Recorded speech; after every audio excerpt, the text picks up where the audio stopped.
Bon, où est la coupe là? Parce qu'en principe, il y a 1, 2, 3 le podium. Quand je suis tout seul sur le podium, c'est extraordinaire.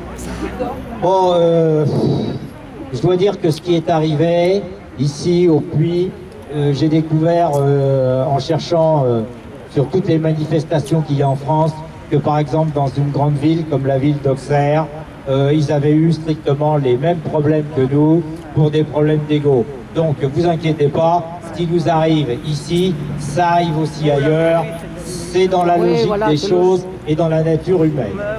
Bon, ceci étant, on peut se demander quand même comment se fait-il que une manipulation comme ça ait pu prendre autant d'ampleur. Alors j'ai passé du temps sur les archives du Wall Street Journal, du Financial Times, et puis d'autres revues, et puis les seules revues françaises sur lesquelles j'ai trouvé les informations que je vais vous donner, ce sont les Échos ou la Tribune. Mais c'est pas la Tribune Le Progrès, c'est la Tribune économique et financière. Voilà. Donc, on ne s'en est pas rendu compte, ma génération ne s'en est pas rendu compte, parce que tout ça a été très subtilement, j'allais dire, pas inventé, mais organisé au fil des années. Le premier échelon, ça a été Georges Pompidou, lorsqu'il est devenu président de la République.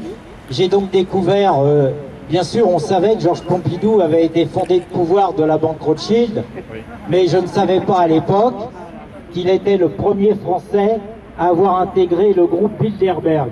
Et là, j'en reviens à la toute première intervention que j'ai faite ici, il faisait du soleil, c'était l'été, où j'avais dit que derrière cette histoire, il y avait le groupe Bilderberg. Et bien voilà, Georges Pompidou, c'est le premier échelon français.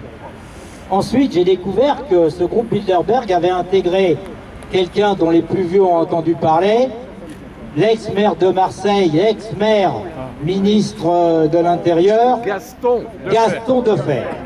Alors là, j'en suis tombé quand même un petit peu pas sur le cul, mais bon, j'ai dit, mais c'est incroyable, comment se fait-il?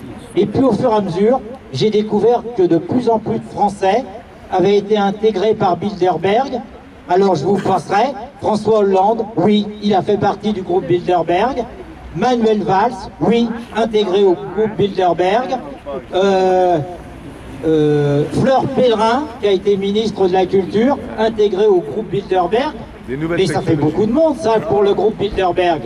Et le tout dernier en date, ayant intégré le groupe Bilderberg, c'est Bruno Le Maire.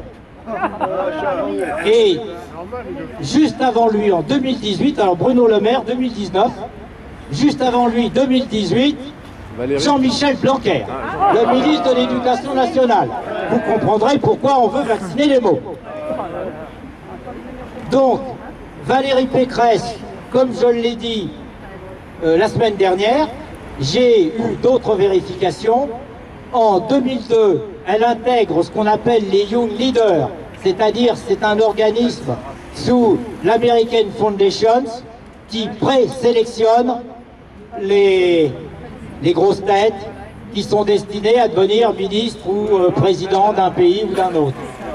Voilà, donc Valérie Pécresse, 2002, et en 2013, elle intègre le groupe Bilderberg. Alors qu'Emmanuel Macron n'a intégré Bilderberg qu'en 2014. Mais en 2017, il est devenu président.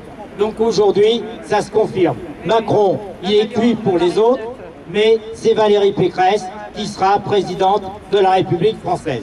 Voilà, c'est bel et bien, s'il y a, j'allais dire, un ennemi à cibler, l'ennemi, il est présent, mais il est présent bien sûr dans le monde entier, c'est le groupe Bilderberg. Mais il est présent depuis très longtemps en France pour une raison très très simple. C'est que le chairman c'est le big boss du comité de direction du groupe Bilderberg, c'est le français Henri de Castries, ex-PDG du groupe AXA. Et il faut savoir que le groupe AXA Banque Assurance, c'est un des partenaires de BlackRock. Je vous ai parlé de BlackRock cet été également. BlackRock, Vanguard, autrement dit les 4 fonds d'investissement qui véritablement dirigent le monde. Voilà. Si vous voulez savoir où est votre ennemi, où est l'ennemi actuel, il est là. Alors, comment faire face à ça? Moi, pour l'instant, j'ai pas la réponse. La seule réponse que je peux vous dire, c'est qu'au moins, vous aurez identifié, chacun d'entre vous aura pu identifier les Français qui sont littéralement les marionnettes du groupe Bilderberg. C'est une chose. Après, à vous de voir, si vous avez vos assurances chez AXA, si vous voulez toujours les faire bosser, c'est pas mon problème, c'est le vôtre également. Mais à partir de là, faites circuler l'information que les gens qui mettront leur bulletin dans l'urne, Macron ou Pécresse, c'est strictement identique. C'est la même chose. On ne s'en sortira pas. Voilà. Je vous souhaite 15 jours peinards tranquilles. On va pouvoir se reposer. Et puis effectivement, il va falloir quelque part faire une petite assemblée, mais il faudra la faire au chaud, tranquillement. Et puis peut-être envisager d'autres choses, des actions directes pour d'abord informer les gens parce qu'ils sont complètement désinformés. Ça, c'est une chose. Leur faire comprendre que les masques ne servent strictement à rien parce que le virus y passe au travers. Et ça, on s'en est rendu compte encore avec mon épouse ce matin au marché du Chambon. On a dit aux gens, j'ai dit à une personne qui s'étonnait qu'on ne portait pas de masque alors que tout le monde était masqué, mais on avait vu les gendarmes partir, donc on était peinards. J'ai dit le virus il fait entre 0,06 microns et 0,14 microns. Vos masques filtrent entre 3 et 5 microns. La réponse de cette femme: vous êtes d'extrême droite. Bon, voilà. Que voulez-vous faire face à ça?